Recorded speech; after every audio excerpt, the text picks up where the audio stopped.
The views expressed in this video are solely those of the author, Chris Rogers, and do not represent the views or opinions of the Catholic Softball Group. Here at the office of the Unauthorized Commissioner of the CSG, I get thousands of letters like this one from Mary Ann Claire Catherine from Ave Maria, Florida. Dear Commissioner, who is not affiliated in any way with the decision-making process of the Catholic Softball Group and whose views do not reflect the views held by that entity. What do you actually do anyway? Do you do anything at all? Well, Mary Ann Claire Catherine, I do plenty of important tasks, including, but not limited to, translating the standings into Latin, ordering that bats be made out of olive wood, and making plans to rotate all the fields so that they face east. Speaking of fields, let's talk about the on-field product. See what I did there? 5 more logos drop now.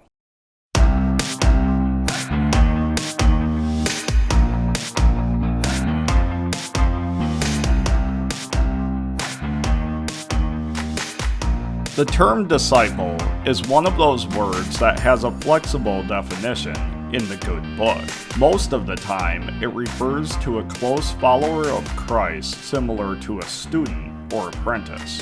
There are situations, especially in Acts of the Apostles, where disciple is a much broader term used to describe all believers of Christ.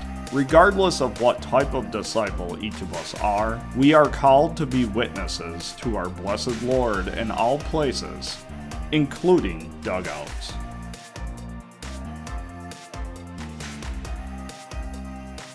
You won't find a papal bull grazing around in the Vatican dairy farm. It's not an animal, but rather an official document from the Pope that's reserved for important occasions. Papal bull derives its name from the lead seal, or bulla, in medieval Latin, near the bottom of the document. There have been 3 papal bulls issued since the bull on the Assumption of Mary in 1950.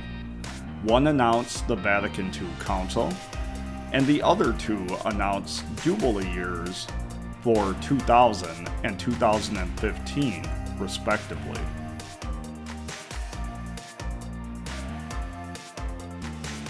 Let's do a thought experiment, shall we? Your great-aunt, Trudy, wants you to move a piano up into her attic. At the end of the task, you collapse on the floor and mutter something about throwing your back out. With a gleam in her eye, she says, "Offer it up." While asking a family member to carry a 300-pound object up the stairs solo may not seem bright, her comment about redemptive suffering was full of wisdom.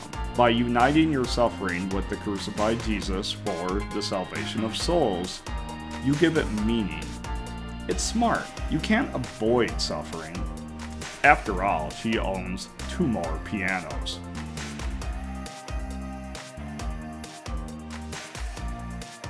In Jesus' time, a shepherd would spend 24 hours a day with his flock of sheep. At nightfall, he would take his animals to a pen made of stone fences. There was only one small opening, and the shepherd would sleep across it to block any predators. This self-sacrificial aspect of the job makes the parable of the Good Shepherd hit home even harder. Jesus said, "I am the gate. Whoever enters through me will be saved," proving that sometimes it pays to lay down on the job.